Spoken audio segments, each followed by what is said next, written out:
Untitled Chapter. I'm from the Anthropology Department, and it's my distinct pleasure to introduce Rob Willow to you today and acquaint you a little bit with many of his impressive works. I've known Rob for over 40 years. We first met as graduate students when he came as a visitor for a year to Stanford when I was just back from the field and writing up my dissertation. Rob came and lived across the street, and we had lots of opportunities to interact with the sort of China anthropology group around, and others around Stanford at that time. Since that time, Rob has become a professor of anthropology at BU in Boston, and published quite a number of works, only a few of which I will mention today, but this particularly well-worn volume from my library is Unities and Diversities in Chinese Religion. That was his mostly his thesis that got turned into a book and published in 1987, and he followed that up in 1994 with a book whose I have it home, but I didn't find it. I rushed around this morning to do my show and tell. We called Resistance, Chaos, and Control, Taiping Rebellions, Taiwanese Ghosts, and Tiananmen. So, a very interesting sort of account of popular culture, religion, and politics, and rebellion in the Chinese tradition. In 1996, he co-edited with Mayor Shahar an important collection on unruly gods, divinity, and society in China. So examples of gods who do what are called antinomian kinds of behavior, do naughty things, and yet are still divine. In 1996, he went a different direction, and he wrote a very interesting book, Alternate Civilities, Chinese Culture and the Prospects for Democracy. Again, beginning a sort of methodological sort of approach of comparing Chinese societies, Taiwan, the People's Republic, and sometimes Southeast Asia in terms of their political culture. And he followed up that strategy with another volume in 2006, Discovering Nature, Globalization and Environmental Culture in China and Taiwan. So looking at environmental activism and Chinese concepts of nature, and again in the two societies across the straits. And more recently, in 2008, he's written with a co-author, Adam Seligman, a volume, Ritual and Its Consequences, an essay on the limits of sincerity. And that began a collaboration with Adam Seligman, which has produced 3 more volumes, 2 more, but 1 to come? No? No. Just no 3? No more. Well, only 3. I apologize. And more recently, there are other books in the works or just coming out, but I want to particularly mention his 2018 volume, Religion and Charity, The Social Life of Goodness in Chinese Societies, where the comparison is stretched out to 3 different Chinese societies and looking at the problem of ethics and some civic activism, religious activism in those societies. So, without further ado, I introduce as you can see, anti-heroic agents, the gender dynamics of religious change in urbanizing. I feel funny with all these screens. I feel like I'm multiplied. Including that one, there's 4. In any case, before I get off the cover slide, which you've now been staring at for a while, let me say just 2 things. The first one is a sort of apology. This is brand new for me, this topic. The research has been going on for 5 years, but thinking about this gendered aspect that I want to talk about today. It's really new. And so I'm coming to you with this kind of raw presentation in the hopes that getting it out in public early gets me feedback early when I can still do something about it instead of waiting until I really don't want any feedback anymore because I'm sick of it. So I'm not sick of it yet. The other thing is there's really, can I work the laser pointer? There's really a co-author here too, Wu Keping, who was my PhD student some years ago, and we've done a number of things together, including the book, the Religion and Charity book. There are 3 authors there, but she was one of the co-authors, and some other work with her. But the 2 of us have been doing this work together in Suzhou for about 5 years now. So the research part of this isn't new at all. All right, so those are the 2 things that I'm solely responsible for this PowerPoint, but it's based on an outline that the 2 of us put together over the summer, so I'm not letting her totally off the hook. Let's see, will this work? Yes. So let me start by giving you some background. This is an area on the east side of Suzhou City, that's sort of toward Shanghai, that direction, toward Kunshan. And this was an area that in a joint enterprise with Singapore, it began as a joint enterprise with Singapore, they decided to do an urban planner's dream. That is, they erased everything and began with a blank piece of paper. So erased everything over a huge area, so 5 townships in China, a population of about 100,000 people. They erased everything, every village, every waterway, almost every waterway, everything that goes with a village. So not just the village as building and farms, those are all gone, but the village as a political structure and a social structure as well. So they're resettled, but not by village, so that their neighbors are no longer their neighbors. The village as a semi-self-administering unit, with a village committee and other kinds of officials, no longer exists, nor does the next higher level of township. Does not exist anymore. Township administration does not exist. Many of those officials were fired.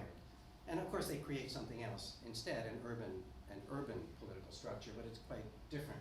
So everything is gone, and everything is then laid down in neat straight lines by urban planners with rulers. I mean, seriously, if you look on Google Earth and pick up this area, the water goes in a checkerboard pattern. It's all at neat right angles to each other. They really reworked the entire ecosystem, including the human part of the ecosystem. So part of that bulldozing of everything meant also bulldozing every temple, something like 150 temples. So one temple remained because it supposedly dates back to the Song dynasty. But every other temple bulldozed, every grave. So I don't have a number on graves, but it's thousands and thousands of graves, because typically in this part of China, graves would just be on people's farmland. So all of that ended. So all these people resettled, all of this stuff erased, but of course replaced. So that the people don't disappear, they get resettled into high-rises, massive numbers of identical high-rise buildings, each one 4 stories high, because the local zoning regulations say 5-story buildings have to have elevators. So all the buildings are 4 stories high, all identical in these kind of, I don't quite want to say ghetto-y, they're not that bad, but kind of this area, newly developed area, the worst housing in the newly developed area, the cheapest and least desirable housing.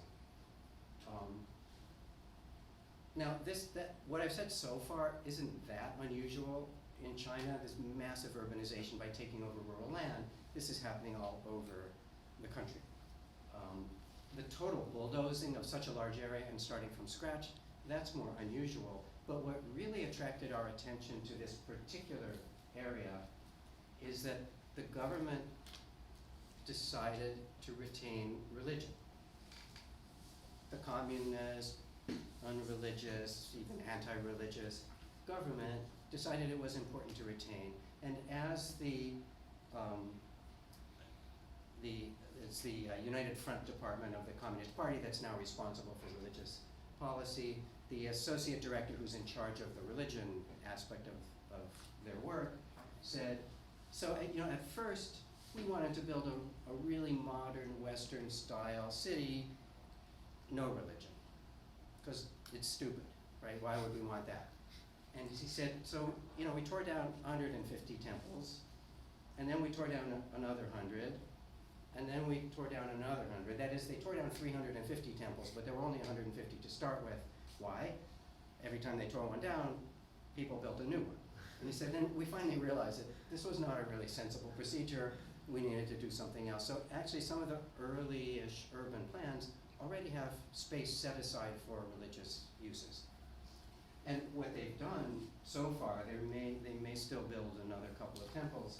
What they've done so far is 2 Buddhist temples, and Buddhist meaning like formal Buddhist Association of China, clergy officially recognized by the Buddhist establishment, that kind of temple. One of them extremely large and tourist-oriented, the other one not quite so large. 2 Taoist temples, both quite large. I think this is a pretty China studies kind of crowd.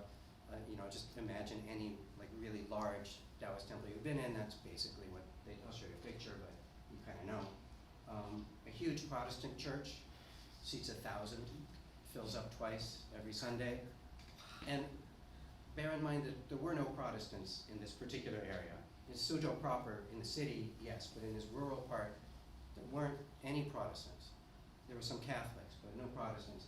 That is, this is built for the 900,000 new people who are moving into the area, right, for that minority of them who are Protestants.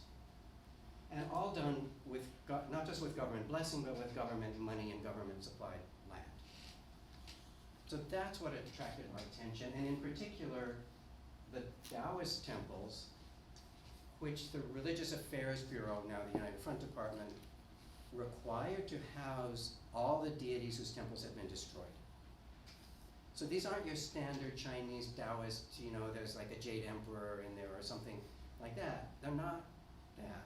There is a Jade Emperor in there, but of course there's a Jade Emperor in there. But basically they're dedicated to all the very local deities you people never heard of, Yangtze, Mingwang, right? Just all kinds of things, very local deities that you don't know, that were the god of 2, 3, 4 villages in the area, and nobody else ever heard of them.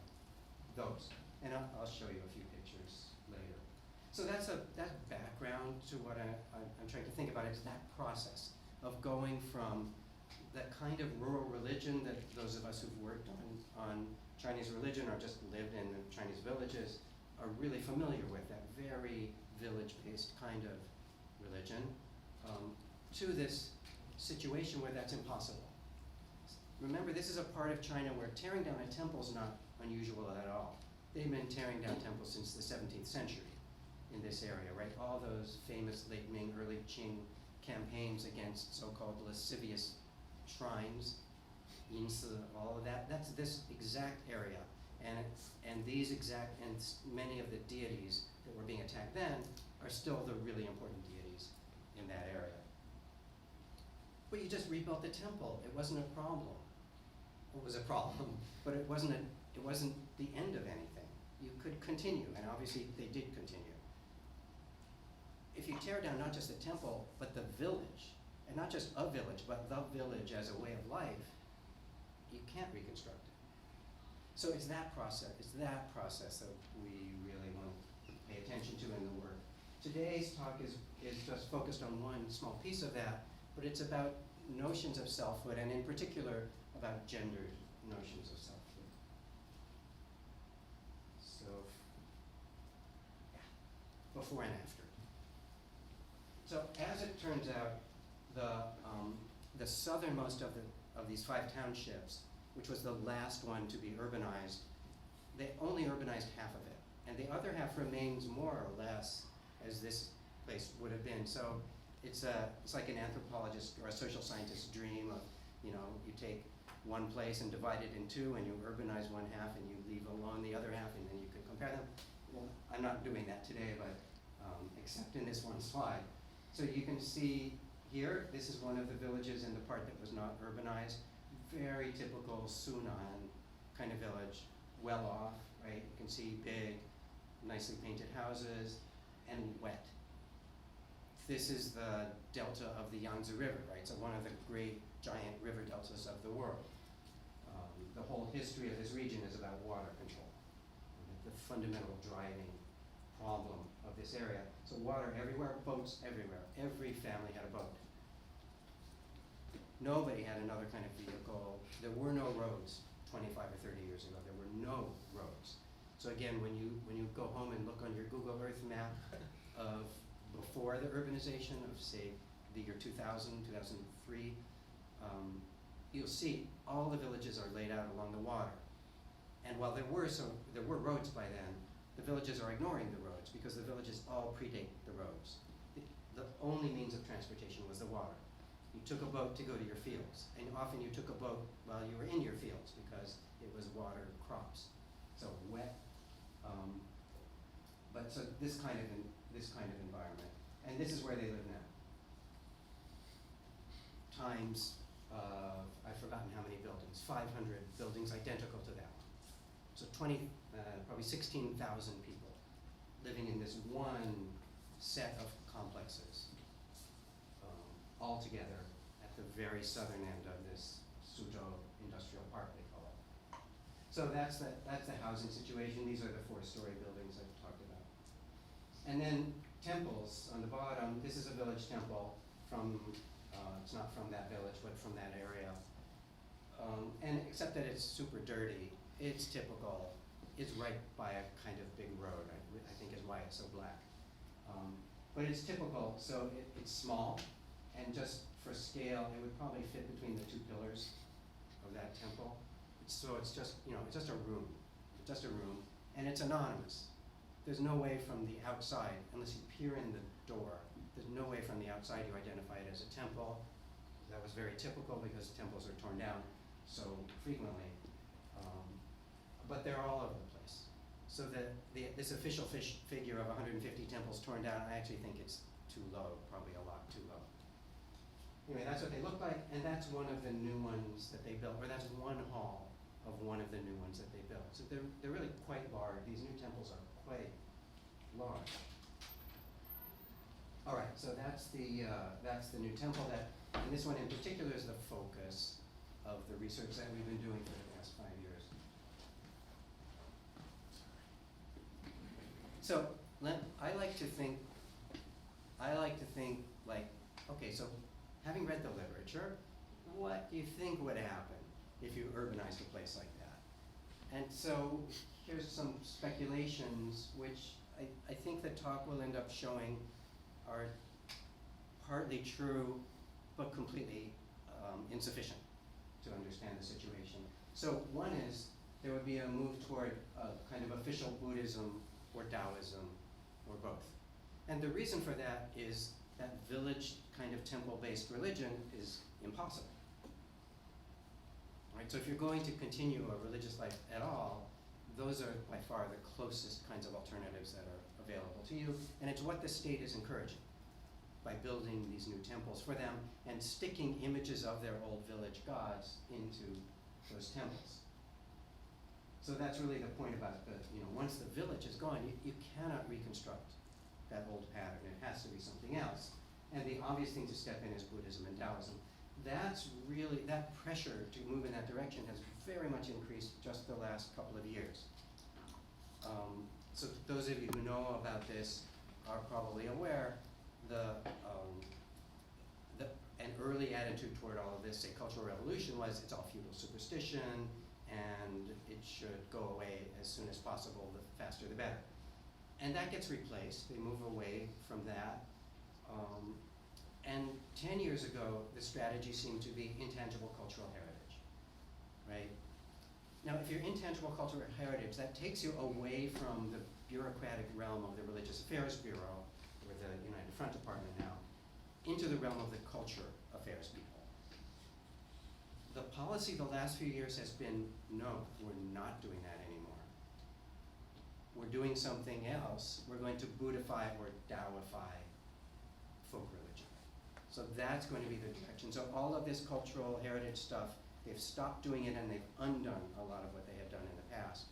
And they're pushing things into the Buddhist, the Taoist administrations. Partly welcomed by them, especially the Taoists who are so weak that they could use any infusion of anything, but partly not, because they don't, the Taoists and the Buddhist clergy kind of look down on this stuff too, and they don't really want to be stuck with it. There's one Buddhist in Changshu, which is right next door, he had one of these temples where the Religious Affairs Bureau had said, take over all the folk deities. And he said, he was funny, he said, it's like Hong Kong. I said, what do you mean, Hong Kong? He said, yeah, 一国两制. One country, two systems. One temple, two systems, right? We do our thing over here, and they do their thing over there. The Religious Affairs Bureau people said, I'm not allowed to call it 邪教, right? Heterodox religion. I have to control, I have to administer it. So he said, okay, I'll do what I'm told, but I don't have to like it. And so actually that temple was the best, from my point of view, in that the attitude was just, let them do whatever they want, as long as they don't like riot or burn the place down. I don't care, it's not my thing. Which is not the case in the temple that I've been studying. All right, so we have this campaign, really, particularly the last few years, and I think this idea that we're going to build new temples for them, we're going to tear down small temples and build big temples and kind of rationalize everything and pull it together, it starts in this part of China. It starts, and the Suzhou people say they started it, the Shanghai people say they started it, but it starts in this corner of China, but it's spread, so it's really becoming national policy at this point. All right, so part B of that, just to bring this to gender, part B of that is that should be a process that empowers men. If that's happening, that should be empowering men. Because men control the Taoist Association, men control the Buddhist Association. It's not that there's no women, but they're really dominated by men, those institutions. In contrast to the village temples, which once were always dominated by men, in Taiwan are dominated by men, but here, I'll talk about the influence of the Cultural Revolution in a minute, but here, it's really women who rebuilt all the temples. And women in this region were very much in control of all the temples. So it should be a disempowering of them and an empowering of men. All right, so the other thing you might expect just from reading, I don't know how many people here are anthropologists, some I know, but from reading that literature is, as you're urbanizing everybody, removing the kind of social world of the village, that we get a more neoliberal sort of a self. Neoliberal, God knows what people mean by that word. I'm not a fan of it, even though I'm going to keep using it today.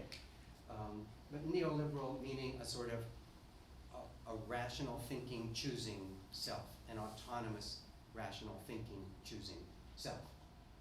And I think it's not a coincidence that that's also the official way that religion is imagined in China. That is what, if you look in the Chinese constitution, which allows freedom of belief, right? It makes a place for freedom of belief. Well, what do they mean? Is a rational, voluntary choice of a system of beliefs. It doesn't give you freedom of practice. That is not guaranteed in the Constitution. Freedom of ritual is not guaranteed. It's just belief thought of as a kind of philosophical system that you choose. And so it's very much that kind of individual who would choose that. That is, it's a sort of Protestant understanding of what religion would mean. Again, probably not unusually. Remember that there's no concept of religion exactly in China until the early 20th century. So when they're developing one, it's a rather Protestant inflected one. All right, so that, I think that, we'll see that that is kind of what's going, all of that is kind of going on, and yet it's partial. So the partial part has to do with spirit mediums that I'll talk about a lot.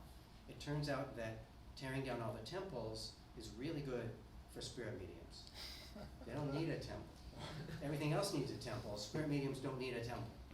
So that's been really good for spirit mediums, and oddly, when I ask people, are there more spirit mediums now than before the relocation?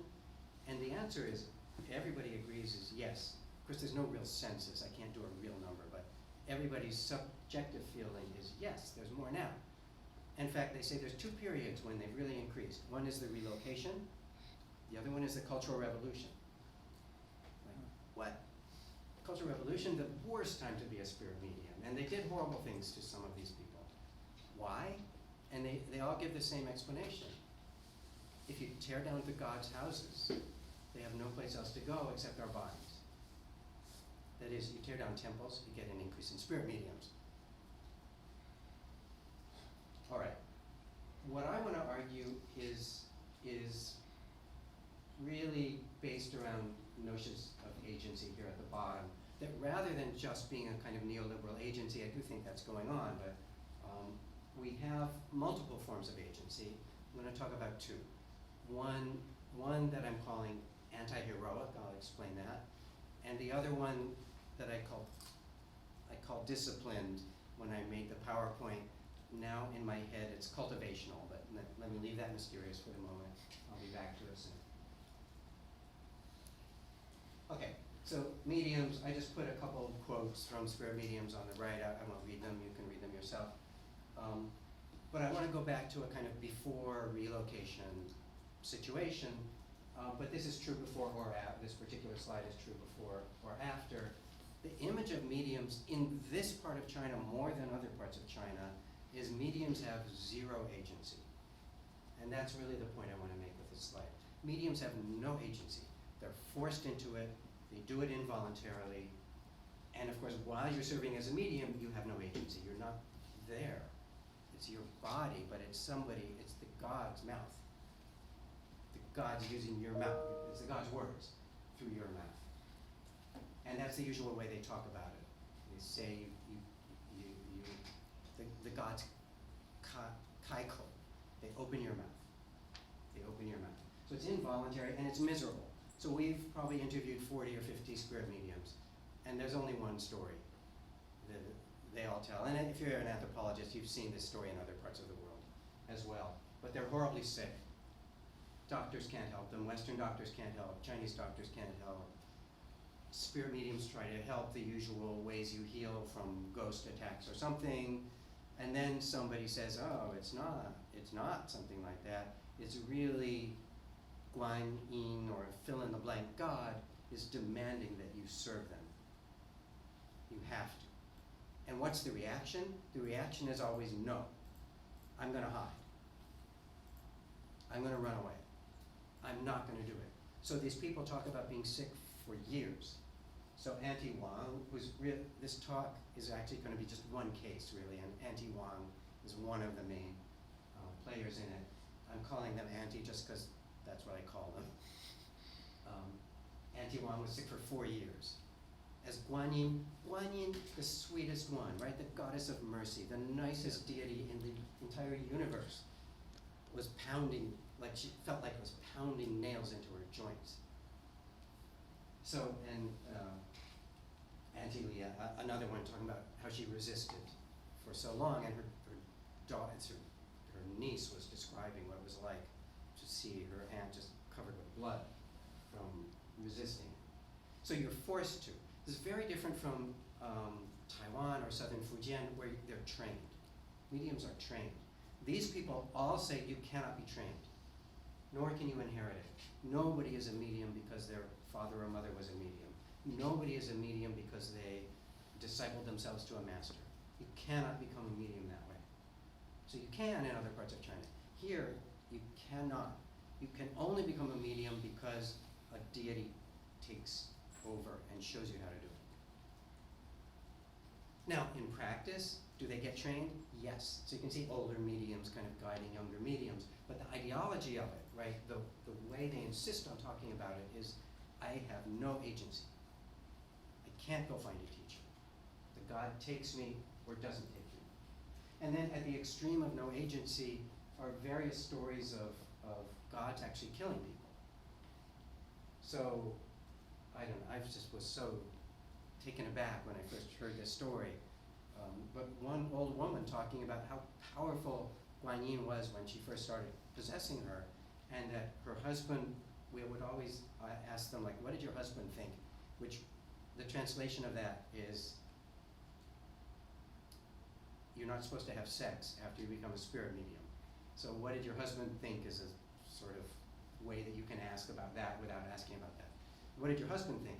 And she said, oh, he hated it, he totally opposed it. He was really against it. But, you know, then he got sick, and 2 months later, Guan Yin took him. He was dead. Guan Yin was murdering this guy. And she said, and my life has been so much better ever since. And then there's a brother, I have a story of a brother who was killed the same exact way, also by Guan Yin. Others died because the god falls in love with them and wants to marry them and kills them. So that's worse than being a spirit medium is hard, right? But that's probably worse. I think it's worse. All right, so that's just really about this image of no agency is so important to them.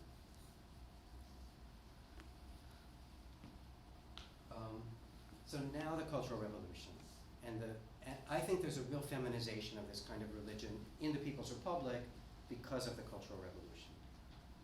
So in the Cultural Revolution, outward performances of all of this stuff have to end. They're still doing it secretly, or some people are still doing it secretly. And some people, spirit mediums in particular, are doing it because they have no choice. Again, there's no agency, zero agency. They have no choice. The ones I know who are that old, who did it successfully, have a husband or a brother who was an official. That is, they had a protector. So I remember asking one woman, like, what Cultural Revolution, were you crazy? And she said, I had no choice. And besides, I said, didn't you get in trouble? And she said, no. She said, you know, I'm a really good person. I'm good. And so everybody likes me, that nobody would get me in trouble. And her husband just laughed and he said, yeah, that's true. And I was the brigade head. And I actually know quite a few cases like that. And I've heard reports from other parts of China too. I think that's how the ones who survived it. But that's just one example. After the Cultural Revolution, when you could open these things up again, women almost always are the ones who refound temples or create new temples. Why? Almost surely because their husbands didn't dare do it. The political consequences for the husbands were going to be worse than the political consequences for the wives. And that's been reported from other parts of China too. I just mentioned a couple, Sun Yanfei in Zhejiang and Jing Junwei over in Gansu, a very different corner of China. But they both report the same kind of thing. So that who's running the temple, suddenly it's women. And I think that's a Cultural Revolution result. And then there's these new performance genres. One of them is this, dancing. I think this is a 1990s thing. So it looks like guanchangwu, right? Like ballroom dance, what they call ballroom dancing. It's not quite the right translation, but that's what people usually say. It's the stuff you see in the parks if you get up early in the morning in China. But if you ask these people, is it that? And they'll say no. It's not that. And it's because the music they play is mostly religious somehow. It's still pop tunes, usually. But the lyrics are religious in some way. So they'll say it's totally different. In fact, like if you ask where does the choreography come from, they say, oh, we watch videos, and those videos include those ballroom dancing people. So there's an interplay. But it's a new genre. It's all women. I ask the women, are there any men? And they say, oh yeah, there's a few, but men are basically uncoordinated and they don't dance very well. So, and I never saw a man. I've seen hundreds of women do this. I've never seen a man. So I don't think there are any men who actually do it. More surprised, well, I mean, that may be surprising. What happened is the older genres of temple performance all got crushed. They all got crushed. So the very few really old informants who can talk about what they did, say, in the 1940s, even 30s, there's lots of performance genres, not a single one still exists, except for one, dragon dancing's been around forever. Dragon dancing was always men. Right, if you go in Chinatown, well, you probably don't have a Chinatown here, but if you go in any Chinatown in the U.S., like where are the where do you get your dragon dancers or your lion dancers for New Year's or National Day or whatever? You get them from martial arts academies. It's male, it's very male. It's very, very female now, and this is just one group in this area. Every village had a dragon, but the people running them, again, starting in the 1980s or 90s, it becomes completely female. So we have all of this femalization going on in the, so I'm calling this the before period, but remember, my before is just after the Cultural Revolution. It's a rather shallow before. But that, that's the crucial one for what we're talking about right now. Right, and then comes relocation. So relocation is a crisis. They all know by around, the late 1990s or 2000, they all know it's coming. Again, I've been working in the southernmost area, so they've seen this like plague coming down from the north year by year, getting closer to them, and they know. They know that their temples are going to be destroyed, that their villages will be destroyed, and they'll be given apartments in these housing complexes. So, back to Auntie Wang, who, remember, was in the one of those quotes on the earlier slide was from her, the one with the nails in her joints.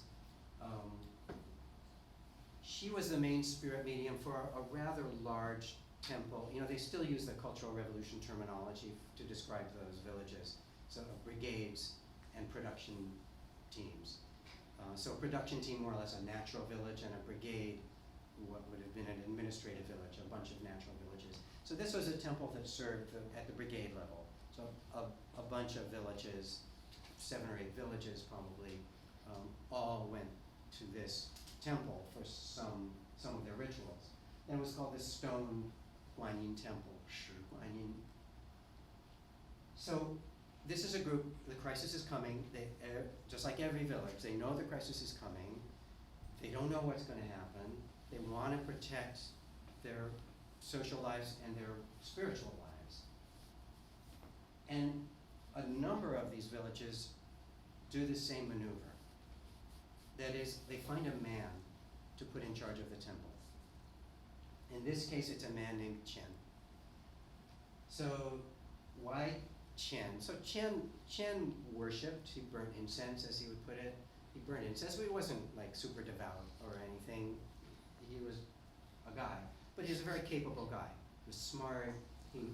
When I say well-connected for a village farmer guy, but well-connected, a guy who they thought could get things done.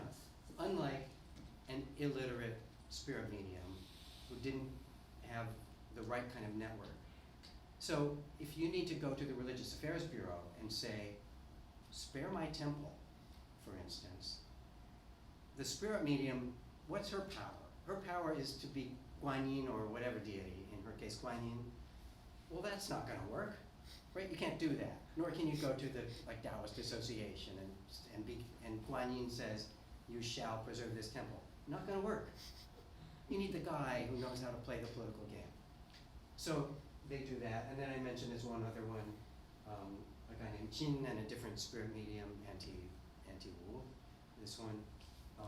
Exactly the same thing happens. And I think not by coincidence, those two temples, those two village temples, are the ones who survived the relocation the best. I'm not really going to talk about the Qin one, but he's able to occupy space in the Taoist temple that the Taoists don't want him to occupy. And there's about half a dozen of them manage to do this, but he gets the best space. This guy Qin gets the best space. But Chen does even better. Chen did the best of anybody, and today he's certainly by far the best off, or this village is by far the best off one. So he does something else altogether. He goes to the Religious Affairs Department guy, and he's this guy Zhang, who's now the Fubu Zhang, the assistant director of the United Front Department. He was a lower level official back then, a decade ago, but he still was the main one in charge of what was going on here. So Qian goes to this guy, Director Zhang, and he says, we have this important temple, and you guys promised to protect our way of life, and you need to find a way in the new temple that we can preserve our deities. And Zhang says, you know, it's really important to us to preserve your deities, but you know, you really want to do the right thing, what you should do is become a proper Buddhist. Now, why Buddhist and not Taoist? All I can say is that when I asked Zhang that question, there's no answer to it. But his WeChat name, his Weixin name, is Ami Tuo Zhang, which I think gives you a clue about where he stands. Zhang says, you know, my vision for this Suzhou industrial park is that every one of these ex-townships, soon-to-be ex-townships, has a sutra reading group, a Nianfuotang. Everyone has a Nianfuotang. So what you should do, you know, the best thing you can do is start a Nianfuotang. Now these are total folk religionists, right? That not everybody's literate, and reading Buddhist sutras, it's its own kind of discipline, quite different from what they've been doing. But Chen realizes this is the path, right? This is the path to success, and he agrees. He agrees to do this. So he starts in Nianfuotang, and this, I think this last line here, I think this is remarkable. So from this village, 60 people do the ritual to become formal Buddhist disciples. They gui. They take refuge, I guess we usually say in English. They gui. They really become formal, card-carrying, I mean, like in China, literally, card-carrying Buddhists. And they bring people in to teach them how to do this. And I actually, finally, last summer, I've been asking the Taoists for years, like, didn't you people take any pictures of these temples before you tore them down? And the head of the Taoist Association, for 4 years, he said, no pictures. No, sorry, there's no pictures. Last year, it gives me 250 pictures. That's why we do long-term field work. But these aren't actually the original temples. These are, they put aside space and allowed people to build a transitional temple after the original temples had been torn down, but before the new one was finished. And people could just build, using cheap materials, build like what would have been a cheap farmhouse, right, something like that, and put their images in it. But they were all next to each other.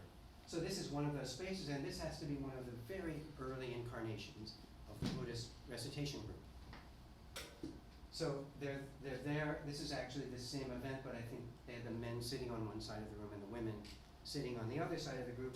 And you can tell by looking at them that they have no idea what they're doing. Right, so there's, my favorite is this guy who's just like, he's zoned out. He got bored and stopped paying attention a long time ago. He has no idea, but look at the hands of these two guys, and then look at the hands of, say, this guy or this guy. So those are both right at certain moments when you're reciting these sutras, but only one is right at any particular moment. And so if any of you have done this, I have tried doing this kind of thing, and there's always some old lady right behind you, hissing at you. Why are your hands still like that? Put them like this. What? They're still like this. Put them like that. And anyway, they have no idea what they're doing at this point. None of them is wearing haiqing, right, the black robe that lay Buddhists always wear. They're quite expensive. But now if you go, they're all in the black robes. And it's all very, it doesn't look like, really looks like a bunch of country people have no idea what they're doing. And now it doesn't look like that at all. So they've really learned it. This is very early in the process. I don't know, I guess I'm showing the pictures because I was really excited to see them. And Auntie Wang was one of the people who became a Buddhist, and Chen, of course, was one of the others. They're in these pictures, but I kind of don't want to identify them, even though they don't really look like this anymore anyway. But anyway, they're there. So that's the beginning of this Buddha recitation group. So if you have a Buddhist recitation group, you need a space to recite sutras, right? You can't do it with 60 people. You can't do it in your living room. And so the deal with Zhang basically was Zhang would find them space. And what did find them space mean? At least mean to them, space to put all the images from the temple. The folk images from the temple. And Zhang is really powerful in this process for the religious world, right? So that both Buddhists and Taoists he's really important to them as well. So he goes to the Taoists. In this township, it's the Taoist temple is the one place. He goes to those Taoists and he says, find space for the Buddhist recitation group. And the Taoists are saying, no, it's Buddhism. This is a Taoist temple. You can't do that. You can't just mix them up. And he says, find space for the Buddhists. And they have no choice. So they take a building that had already been constructed as offices for them, for the Taoist Association, as offices for them. And they give it to the Buddhists. So it's a large room, probably something like the size of this room, with a wall down the middle and a couple of doors in the wall. And let's say the entrance is over there to the outside, and you come in the first half, this half, and here's the altar with all the images from the stone Guanyin temple. So it looks like a folk altar, like all kinds of images on it, complex, colorful, mixed up. And then you come through the door into this half, and it's straight Buddhist recitation hall. Kneelers, rows of kneelers, in the front a very, very simple altar with just 3 simple Buddha images and nothing else. So very, very simple, totally different vibe in the 2 halves of the room. But remember, they're together. This is the Chen and Wang thing. So why did Chen agree to do this? Because Guanyin told him to. That is, Wang possessed by Guanyin. Guanyin told him to, and he couldn't say no. So it's those two together, right? Really, this team act of the spirit medium and the mover and shaker guy together are able to commandeer space from the Taoist temple, start this Buddhist recitation group with 60 people in it, and it grows from there. So they do this kind of amazing thing. Then the Buddhist recitation group ends up with 200 people. Now it's split. It doesn't, on a good day, they have 70 or 80 people now. And I haven't done a lot of work on Buddhist recitation groups, but the other one, the 2 that were sort of in the area that I was looking at, they've both had a lot of fission problems. There's a generation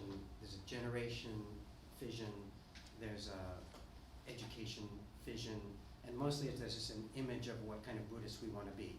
So they tend to get, if this is a sort of Protestant maneuver within Buddhism, it's one so fissioning is pretty familiar to Protestants, right? Like, only we are doing it right.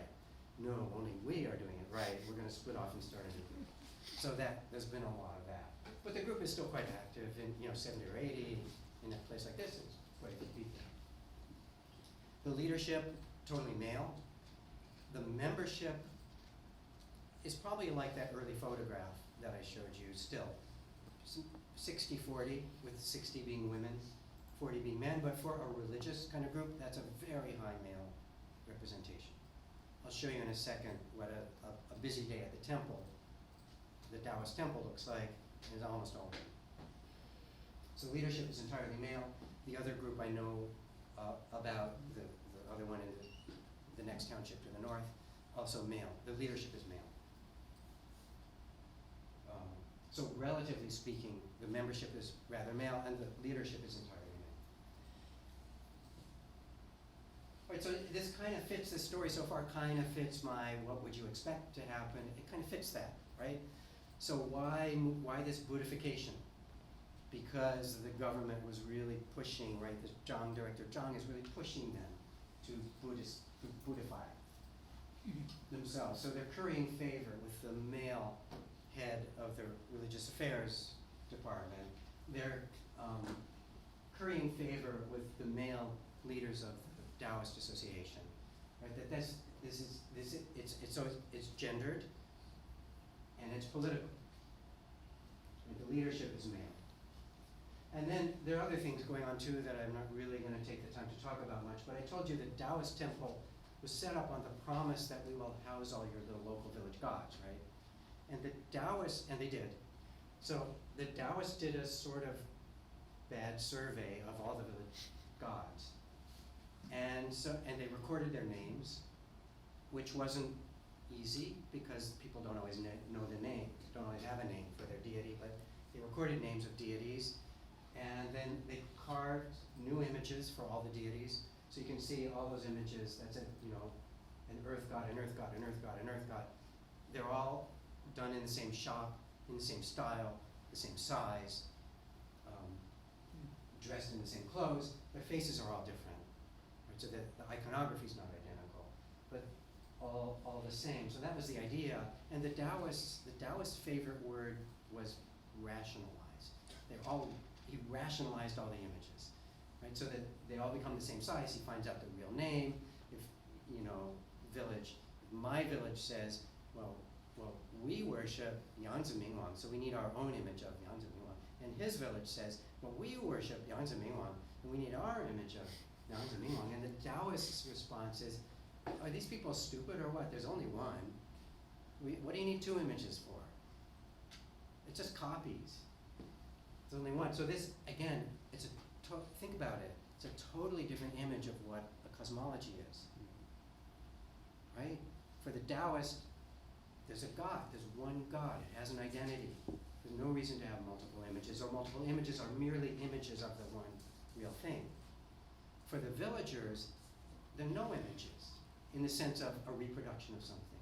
That statue is the God. It is the God. And those statues are alive. They've been ritually made alive. That is the God. So his actually isn't the same as mine, even though they have the same name. They're not the same. Just like this stone Guanyin, she's not every other Guanyin. She's that Guanyin. So all of that is erased in this process, but the reason I showed this slide was all of these locality gods had wives. All of them. And I showed you two of my 250 slides. Of the other 248, most of them show these images of these gods. They all have wives. None of them have one. I'm cheating a little bit. The closest guy to us is not a locality god, although he's filed with the rest of them. This is Yomengjiang. Do any of you do research in this region? Yomengjiang is a very important kind of Lake Tai region, pan-local deity, and he doesn't have a wife. But all the rest of them are these earth gods. They all have wives. There are 0 wives in this temple. 0 wives. So everybody's divorced now, and the wives have no place. There's one wife. I told John earlier, so now I feel like I have to admit it. There's one wife. She bribed her way in, or her spirit medium bribed her way in for 10,000 Chinese dollars. Yeah, but so again, malification, right? This is an image of what a cosmology, of what the gods are supposed to look like, is a male image of what gods are supposed to look like. So it seems to be a story of disempowered women, right, who control these village temples and so forth, happening with urbanization and the greater state control that comes with urbanization. And an image of religiosity that's supposed to be based now on choice by selves who are rational choosers. That is what I was earlier calling a kind of neoliberal idea of a self. All right, but here's the but. Let me tell you more about Wang and Chen.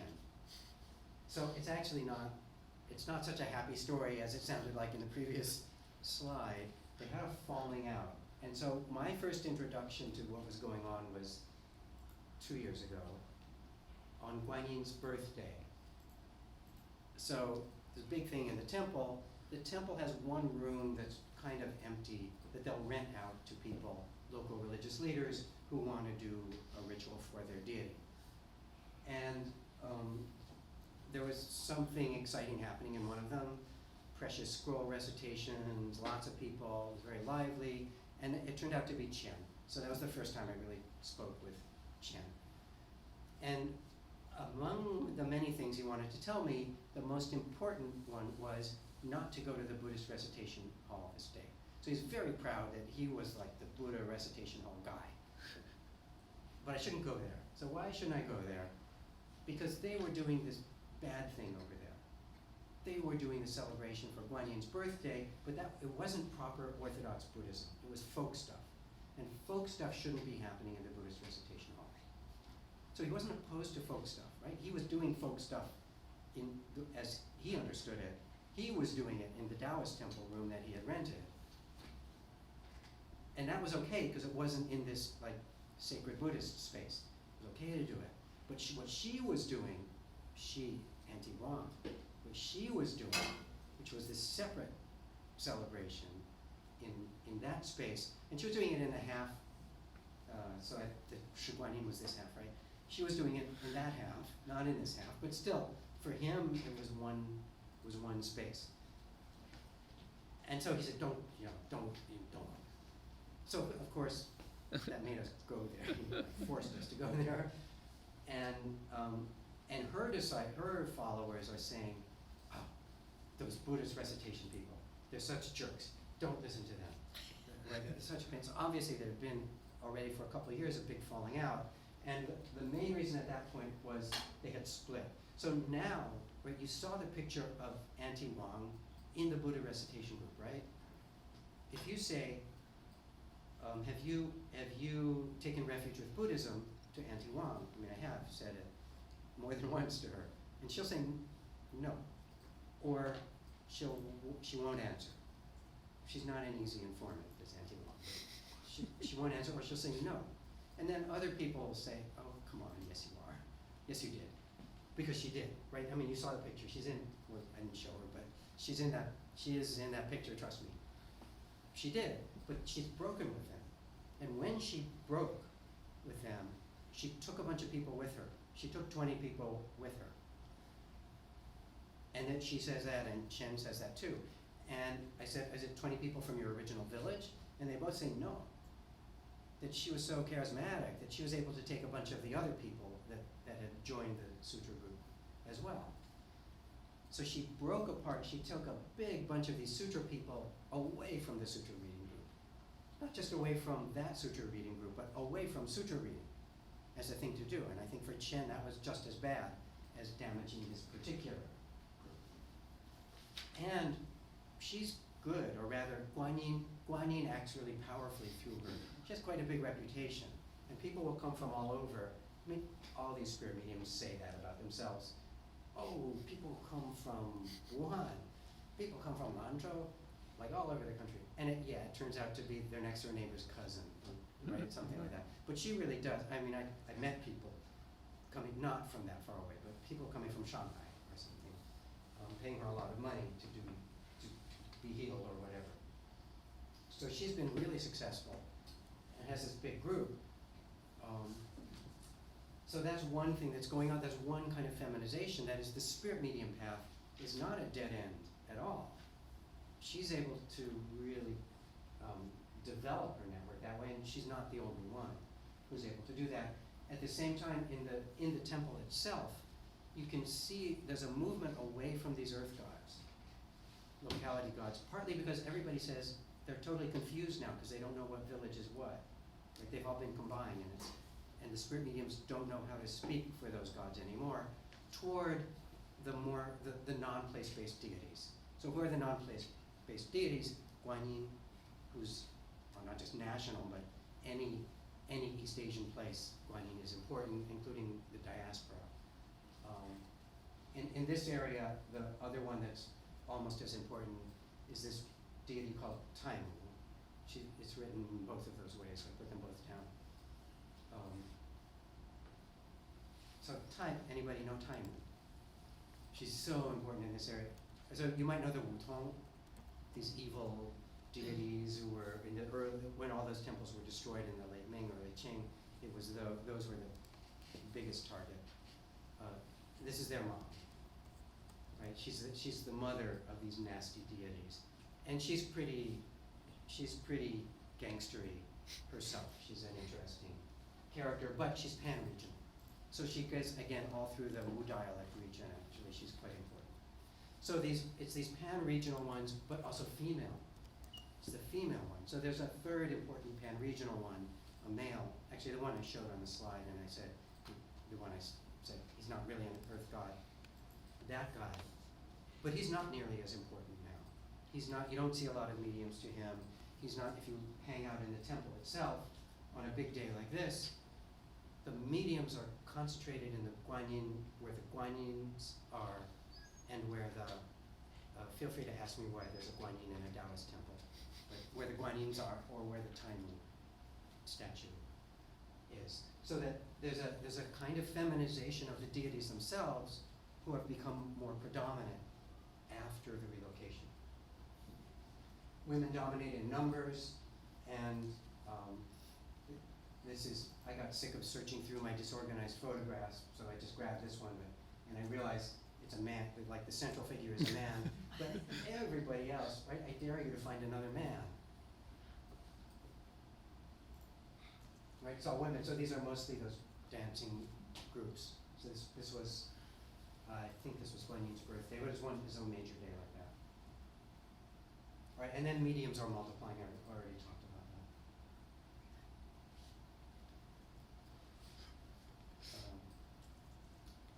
Over the past year, things have gotten worse. So this is, one reason this is a sort of raw talk is that these data, some of it's like 2019, I left at the end of July, so as this is late July of this year. And I blurred out their faces because you're recording and Chinese facial recognition software is so good. But this is Wang, and this is Chen.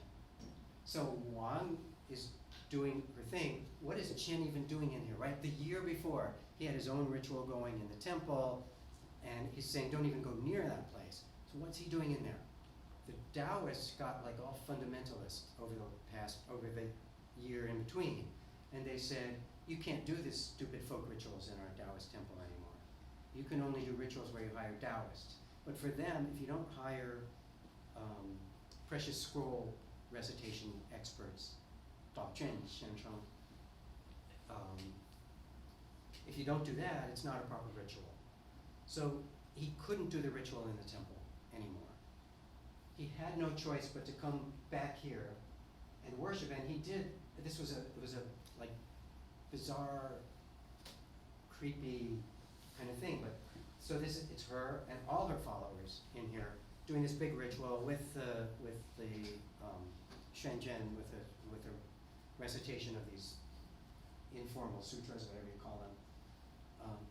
And he walks in as if there was nobody else in the room, like totally self-possessed. He walks in carrying, I'm not sure you can tell from the photo, but carrying incense about twice as big as everybody else's incense, and his own incense pot. You can't see it in the slide.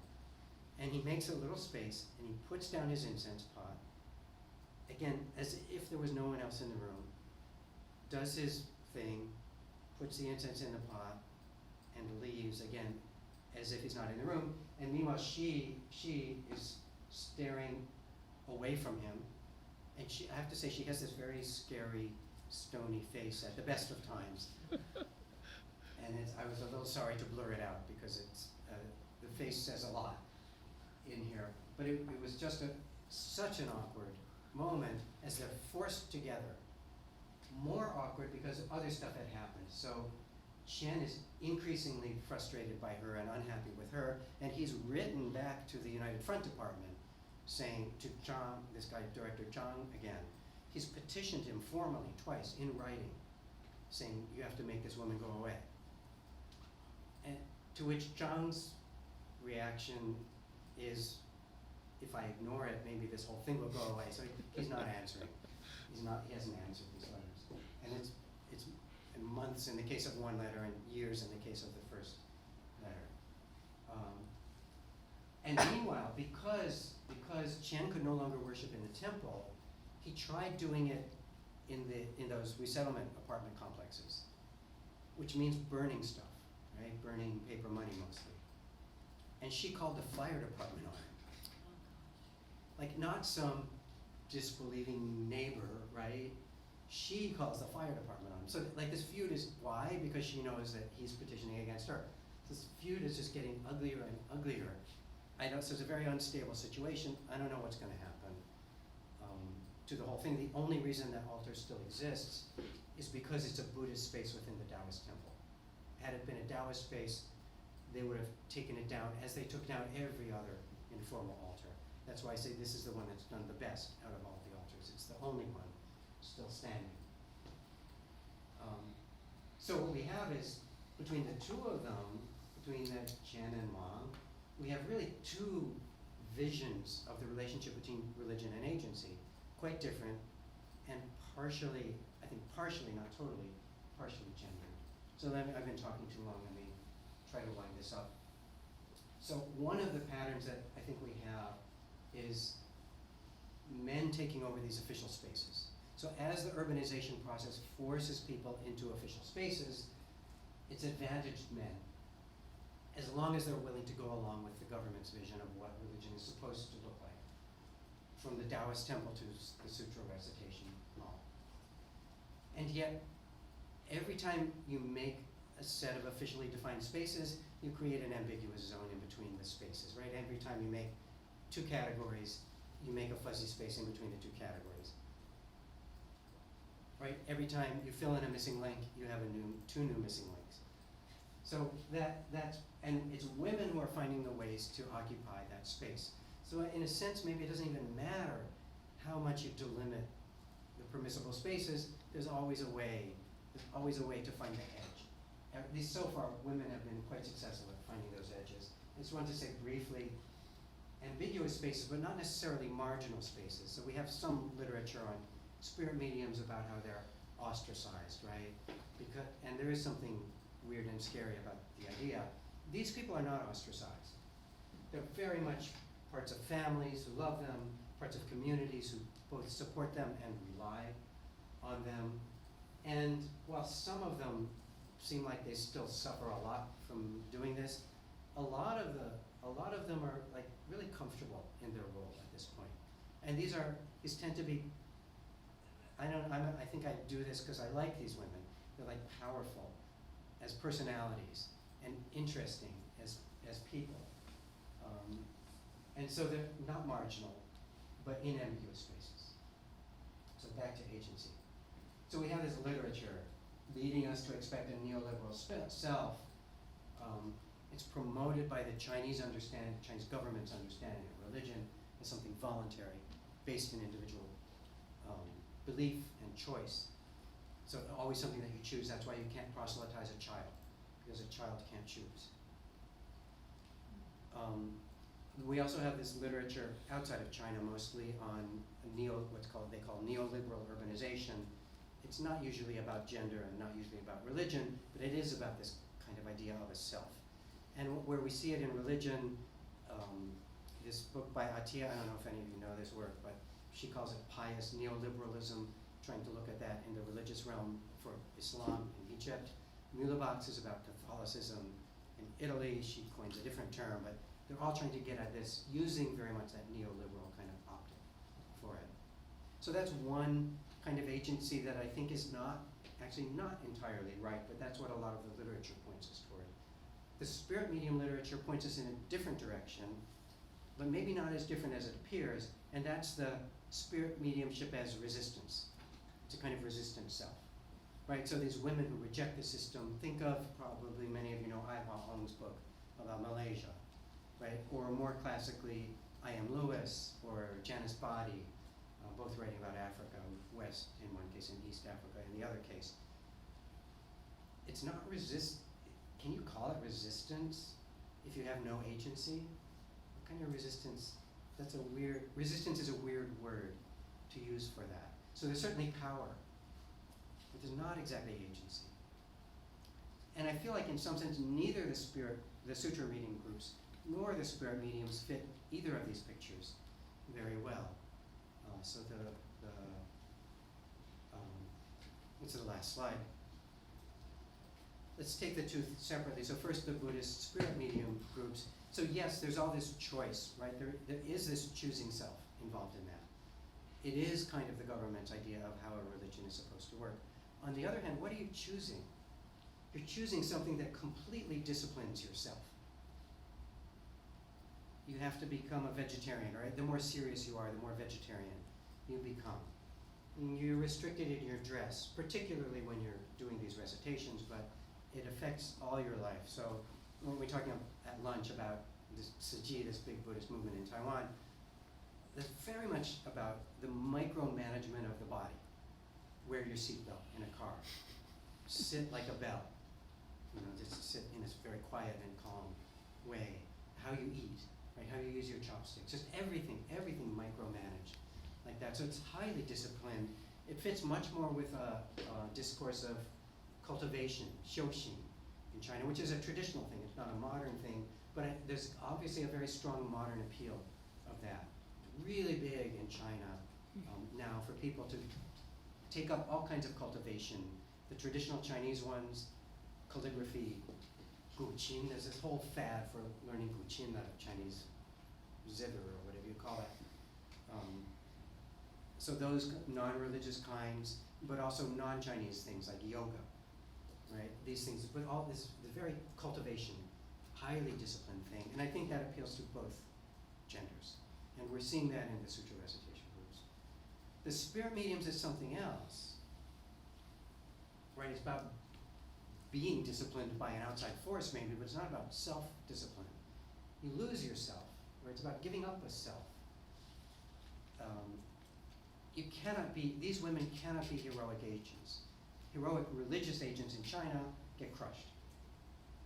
Right, the person who in Taiwan might build up a cult of some kind, or religion even of some kind, in China, they become dust, right? You can't do it. Heroic agency isn't a possibility, but anti-heroic agency is the kind that says, I have no self-will in this. I am not an agent. I can't help it. I bit and tore at my mouth until I bled to avoid doing this, but I couldn't help it. That image, right? That was anti-Lee. That image. You can do that. And my guess is that's a strategy that you use against overpowering structures, gender structures, but also political structures. And for that reason, I think it's not only a women's strategy, and not every spirit medium is a woman, although the great majority are women.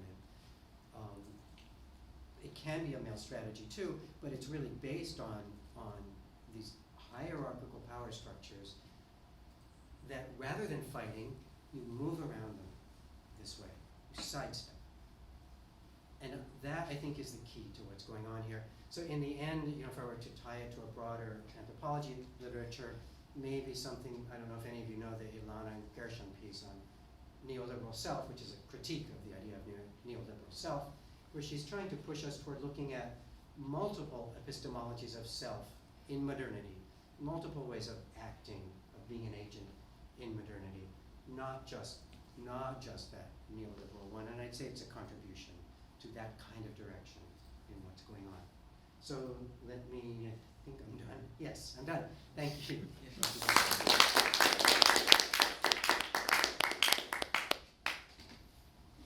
So if people have questions, Robert, just acknowledge.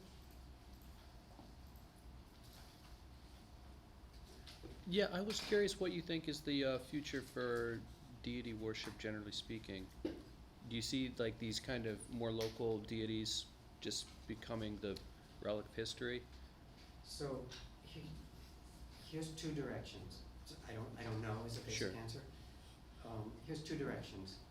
Taiwan gives us one picture of what's possible, which is when we were first in Taiwan in the 70s, it felt like a place like Taipei was just losing all of that stuff. Mm-hmm. And you go to Taipei now, and that's not the situation at all. Taipei got like colonized from the country, surrounded by the countryside, as Mao would have put it, right? It got all of that stuff just blossomed in Taipei. If we can imagine a China where the government just backs off of this, and I think even a communist government, it's not impossible to imagine that, because is it worth the cost of repression? I'm not really sure. Mm-hmm. I mean, so far they've answered that yes, but I'm not really sure. I can imagine that they would back off, Mm-hmm. and still, not let anything get big, but this kind of thing, it's usually not big anyway. So I think I can imagine that future. I would like to imagine that future. But the other one is the one that these urban planners are imagining, which is not an irreligious space, but it's a space that's properly Taoist or properly Buddhist or properly Christian, whatever it is, properly Muslim, whatever, although in practice they're clearly leaning a bit in the Taoist and Buddhist direction. Nevertheless, it's that, and that, part of that, I didn't stop to talk about it, but part of that is all of these structures that government is providing for them are mega churches, mega temples. The scale is really big. What does the scale being big mean? I don't know the person standing next to me or sitting in the pew next to me. That works for the Christians too. If there's 1,000 people, we're not really much of a community. If there's 50 people, we are a community. And so I think the government prefers that mega model, but also the Chinese government prefers mega everything, mega architecture, like just everything. So I think it fits a way of thinking that's common there too. Could that take over? I mean, not totally until the last village disappears from China. And can that really happen? I don't think so. Although in southern Jiangsu, it does feel like that could. It really does feel like that could happen. Right now, if the pattern is they're saying 拆小建大, right? Tear down the small ones and build big ones, which is this strategy, right? We get rid of the small ones, we build big ones. There's one temple, of the ones in that area, this is the one temple that's been kind of radical about getting rid of the village style, not allowing it to remain. For the rest, I think because these local religious leaders are actually quite important to their income, and there's a reason why they've become less important to this particular temple. They've been much more open to it, with one extreme being that Buddhist temple I mentioned, where the equal Yangtze play, right, the Hong Kong style, where they just ignore them. So that's clearly survived, but the deities are here in this Taoist temple. You can imagine a survival there. And there's quite a few temples in this region, even the Suzhou City God Temple, and some of you might have been there as tourists. It has these images. You probably didn't notice or know, but it has these kinds of images in it as well. There are quite a few temples in Shanghai. I don't really know if in Changshu, into northern Zhejiang. And I don't really know how widespread this strategy is, but the claim from these guys is that it's nationalizing. So that would allow the deities to survive, but a different image of these deities, and it has to fundamentally restructure the religion in some sense. Maybe we get a bifurcation between that and a spirit medium-oriented kind of thing, because that's going to be almost impossible to get rid of, because it can go underground fairly easily. In fact, honestly, a part of it is literally underground. It's in the basement storage rooms that all those resettlement houses have in them. Yeah. This is maybe a follow-up question, but you've only got a few years here. This place only has a few years. Yes. And if you originally those villages were tended towards endogamy, there are all kinds of work things going on in fields, what have you. That's formally obliterated, but maybe it will be reformed, unless the marriage and everything else is also being broken up. So do you have any? So I have no data that would allow me to trace the marriage patterns. My guess is they are being broken up. And part of the reason is the younger generation, even when they were still villages, the younger generation is working in urban factories. Transportation's easy. They all have motorcycles or something. It's not a big deal to go into Suzhou to a factory or wherever, even to Shanghai. It's not difficult. The high-speed train to Shanghai is like half an hour. So they can do that. So my guess is the marriage thing is already broken up. The residential thing is semi-broken up. The thing that's actually keeping the village, the ghost of the village most alive, is the temple. Because those deities are still there, because you still show up, the village shows up on the deity's birthday and does rituals for them on the birthday. So the dragons is another blow, but each village had a dragon, and they would, like on Duanwujie, they would have competitions where the villages all pulled out their dragons. But this year, in this temple, they've destroyed most of the dragons, which were stored in the basement of the temple. So, that it's another blow against the village structure. And the spirit mediums, what happens with the spirit mediums who were village-based, they don't have to be village-based anymore. Like we see with Auntie Wong, right? She's not based in the village. Her network is much bigger than the village. So the spirit mediums are competing with each other in ways that they never did in the past. So I think the village as a social unit is on the way out in this area.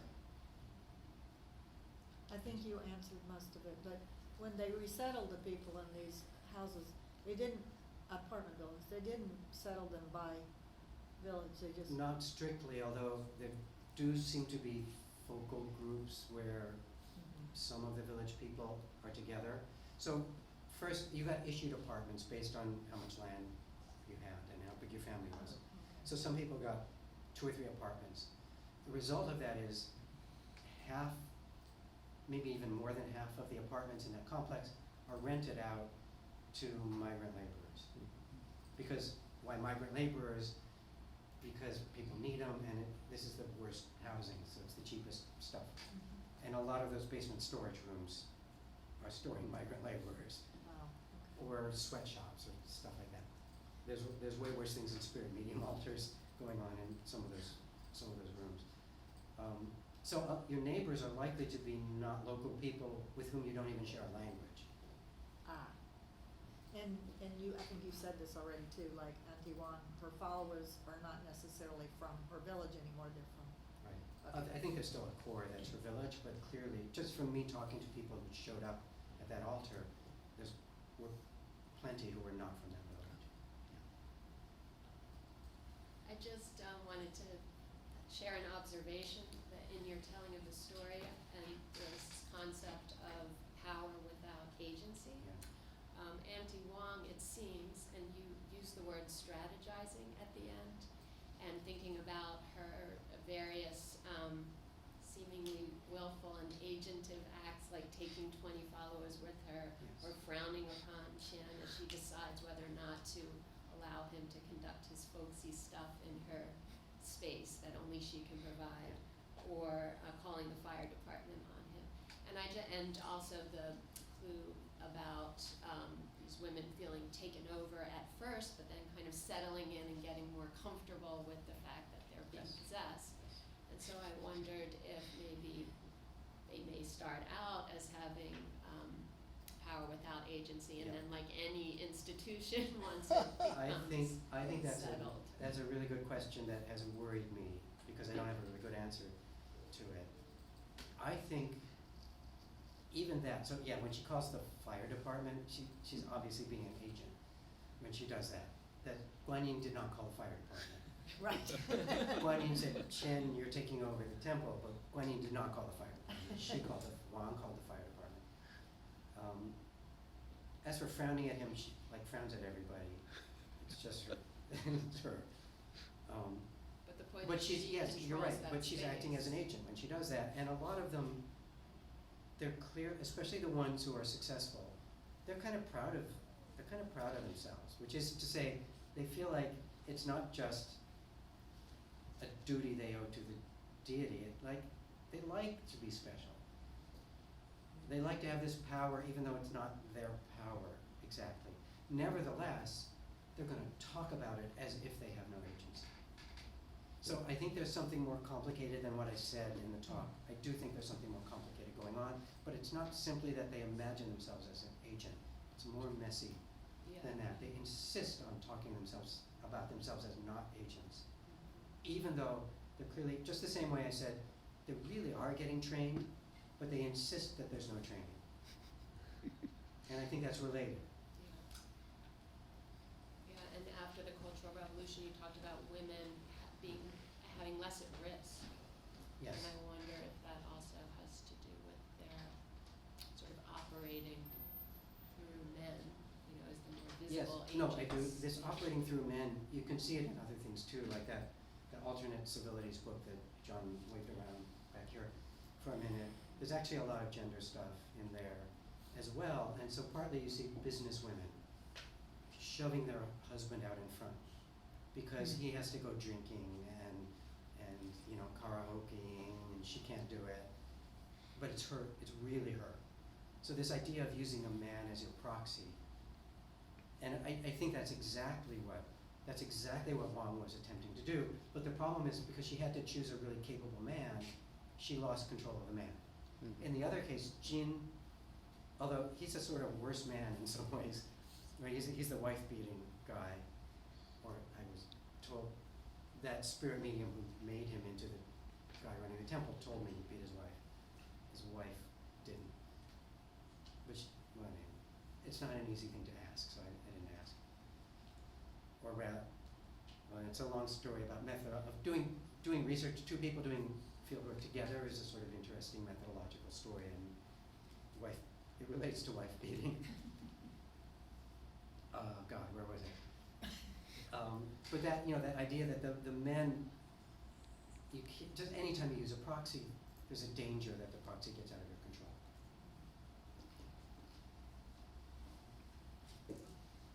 Yeah, because I'm doing the similar things in Shandong province. Yeah. So I'm following a great master who are doing this kind of service for local people, and every day, the great master will serve hundreds of customers from different places, from all walks of life. Regarding the question about the no agency of being possessed, I work as one of the disciples of those master, and there are dozens of disciples working with that great master. So I know it's quite understandable. They always confirm that they have no choice. They are possessed by all kinds of different local deities.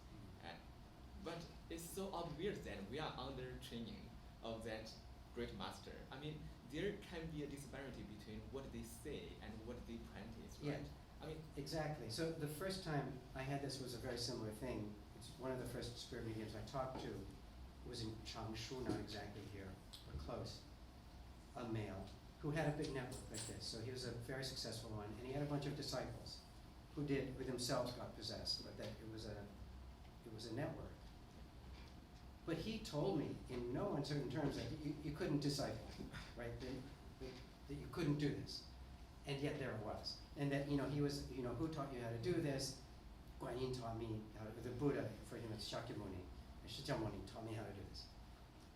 So I think it's both of these things at once. So yeah, it's related to this, to the answer to this one. It's an absolute denial of agency if you ask it straight out. And yet there is obviously an agency going on. And I haven't thought through how to deal with that yet. I think it's still a puzzle for me. But that, for whatever it's worth, the rhetoric is absolutely this anti-heroic agency one. And I think if the purpose of this really is to sidestep those power structures, then the rhetoric matters a lot. So there's a reason for having this rhetoric, even though it might not represent reality.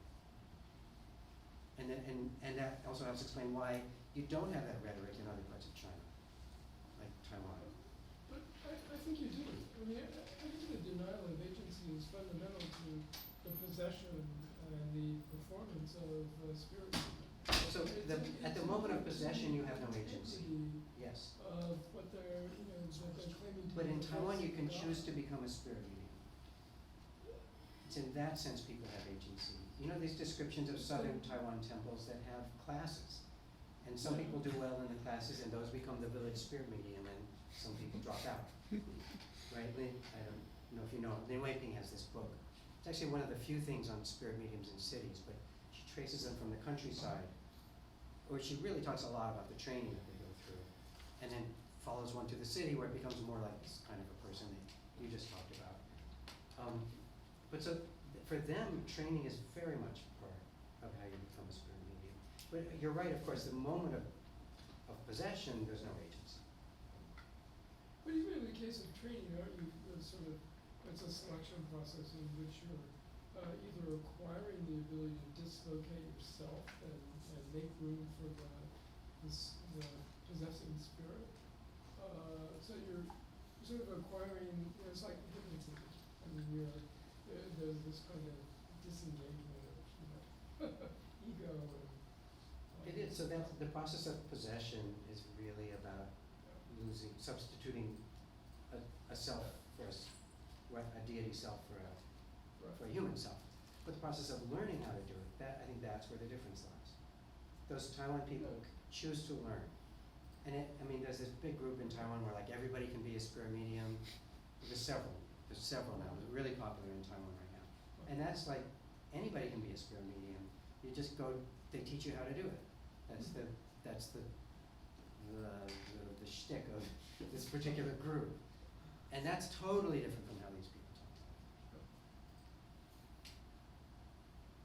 Although you're right, the moment of possession is not agentic. And the way to undermine a medium is to say it is, that is, you're not really possessed. You're pretending in order to make money or through it. Where the moment you say you are being agentive is to say you're a fake medium.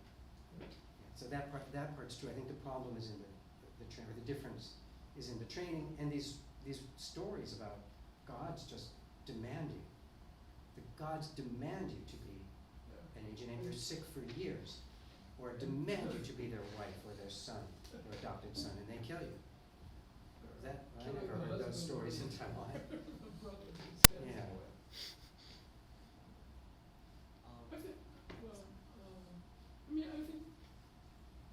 well, for me, I think there's some clarification, that we were talking about earlier that, is important to make where, the sort of replacement temples and the churches that are being built are the product of the religious affairs bureau as it's reincarnated, I guess, as a United Front organization. Yeah. But that means not just land and buildings, but professional staff. So they're being staffed by these bureaucracies from the government, these religious bureaucracies, that are totally replacing many local religious leadership, as I understand. Yes. So I think that really, So the many of invasive the Taoists are in fact character. local people who become Taoists, and they speak the local dialect. So Taoists in this area are often actually Sube people or Shandong people who don't speak, whose native language is not the local language. But in this area, a lot of them are local. Nevertheless, the process has been to remove so this is Huoju Taoists, right? The ones who live at home. It's this southern tradition of Taoism here. And those guys are being pushed out. Even a quite senior one who taught a lot of these people at the Taoist Academy, he's been pushed out of the temple because he's not like on the payroll. So, and now they're insisting that only the internal ones can do rituals. So people who've gone through some official training are acceptable? Yeah, so they're education? all the younger ones are graduates of the Taoist Academy in Shanghai. And they're becoming government bureaucrats? Yeah, so they're paid by the Taoist Association, but they're licensed by the government basically, by the Taoist Association, which is like the AMA, right? The government empowers it to license people. Yeah. So what about their income? I think you mentioned that there were ways for them to earn additional money. So the bribes, I mentioned the 10,000 yen bride thing. And so there was one guy at this temple at the beginning when it was first being set up, who was apparently, I don't know if he's corrupt or not, willing to compromise in exchange for cash, which I think went into his pocket, although I'm not entirely sure whose pocket it went into. But all of these informal altars that some of these spirit mediums were able to set up, cash changed hands, and then the one wife who made it in, I know that cash changed hands. So basically, money was spent to allow this to happen. But now that this like fundamentalist thing is going on in the temple, they're all nostalgic for the corrupt guy. They said, with him, at least we could solve the problem with money. With her, she doesn't want money. She can bring in money. She's the famous one who does rituals that like rich people will pay a lot of money for. That's why this one temple doesn't rely on those local people as much as all the other temples like this in the region. Yeah, but so in part this temple's particular dynamics are this temple's particular dynamics, but in part it reflects this broader government policy that's pushing in this direction. When you showed the picture of all the women dancing in the square, there was Yeah. a temple in the background. Yeah. What was the relationship to that temple? And And which temple So is that? all of those groups are organized by spirit mediums, actually. All those dancing groups Oh, are organized by spirit mediums. So at one point, they would have been village-based groups. But without the villages, it's become looser. I think there's still a core that's those village women, but they've become looser in organization. But that's what they are. But And is there any particular reference or permission that they had to get from that? So it used to be you could do, it was all fine. You do whatever you want. And then they said noise pollution, because you have to have music, right? So they all have these big boom boxes. Noise pollution. You can't have music, which is to say you can't dance. And so now they're not allowed to do this. This is yet another, it's just this last summer was miserable because of all this stuff. So they're not allowed to dance anymore, except on these really big ritual days. They allow them to do that. And they allow them to burn paper money, which is normally forbidden, except the Taoists burn paper money when nobody's looking. So that was a special holiday. They were allowed to do it. The noise pollution thing is, it's in a big park. It's actually quite far from where people live, and not all that loud. It's not as loud as setting off fireworks or something like that. So I think that was just, again, this purification exercise that this one particular temple is engaged in. But anyway, on a day like that, for the moment, they're being allowed to do that. I was wondering if you could talk a little bit about the liturgy they're using when, say the scripture recitation. What do they recite? Who chooses? A proper Buddhist studies question. Of So course. it varies according to the group. April Hughes has possessed me. I have no agency. It's her fault. We'll go back and yell at her.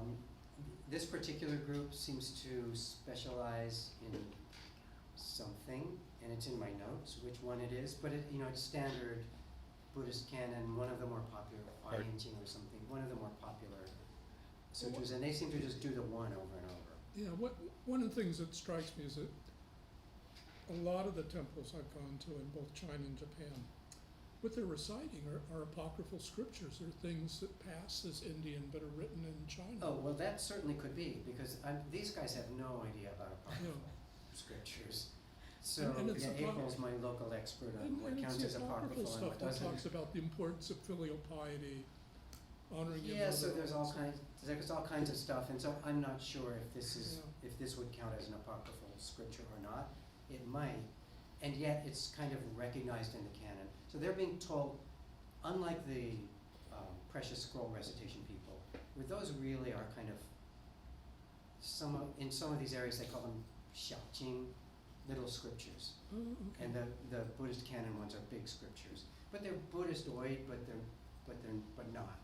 So those are clearly apocryphal, if apocryphal means written in China, and local. But precious scrolls were, I don't think they ever pretended they were written in India.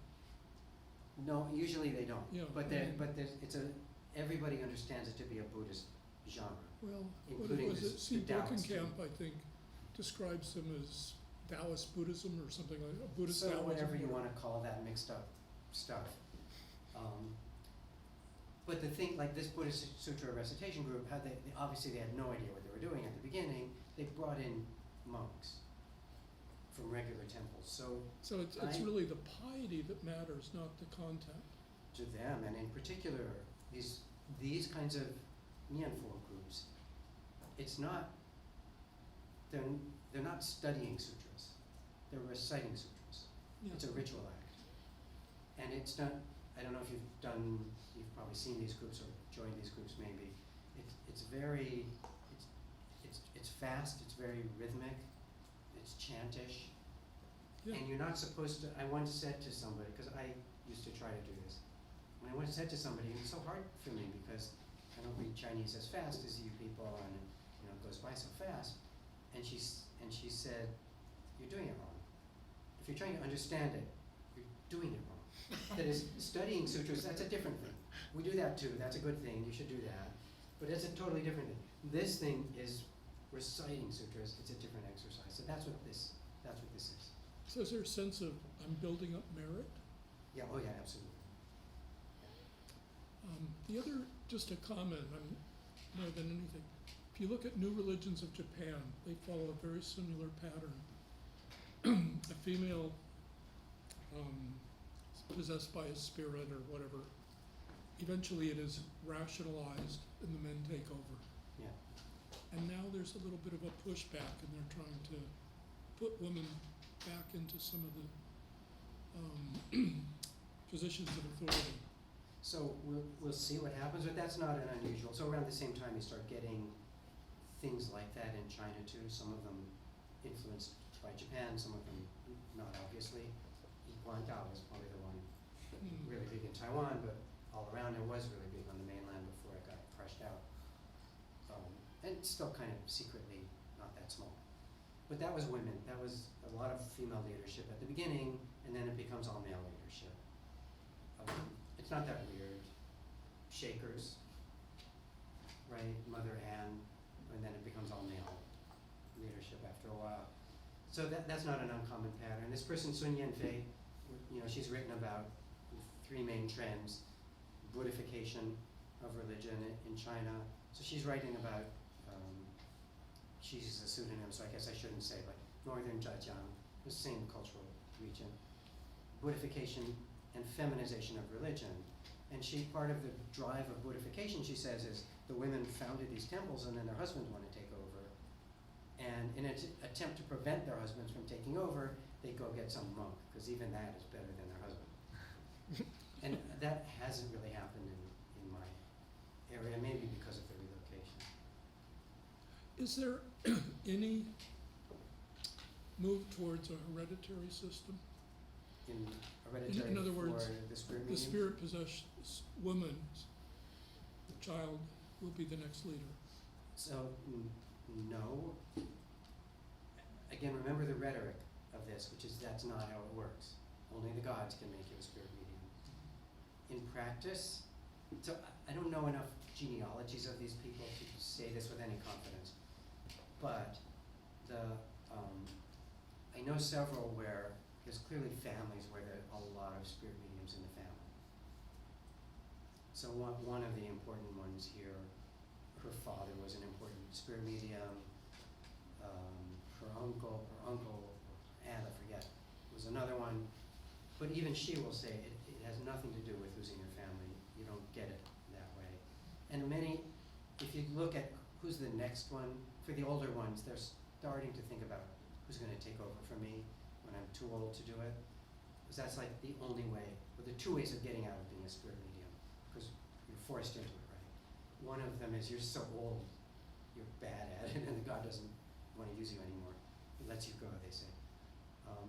Or you gui, right? You become a proper Buddhist.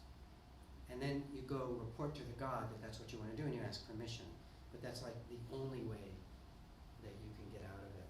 But so for those sort of people where they are worried about who's going to take over from me, it does not seem to be a family member usually. So far, I think the answer is no.